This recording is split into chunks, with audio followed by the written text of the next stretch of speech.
Hi అండి, నమస్తే.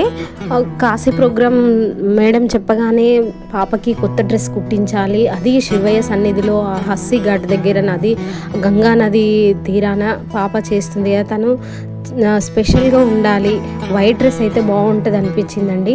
మేడంని అడిగాను, మేడం ఓకే అన్నారు. అన్నాక మాకు ఈ డ్రెస్సులు అన్నీ కూడా షర్మిల గారు కుడతారండి, వరంగల్లో ఉంటుంది తను. తనకి కూడా అడిగాను, మరి టైం సెట్ అవుతుందా, కుడతారా అంటే కుడతానండి, తెచ్చుకోండి అని చెప్పారు.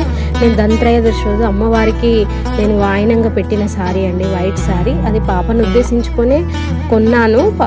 అదే అమ్మవారికి సమర్పించుకొని ఆ సారీ అమ్మవారి బ్లెస్సింగ్ అనుకొని శివయ్య సన్నిధిలో వైట్ డ్రెస్ అయితే బాగుంటుంది ఆ సాంగ్కి అనేసి కొన్నానండి. ఎలా ఉందండి? కామెంట్ చేయండి, లైక్ చేయండి, షేర్ చేయండి. Thank you.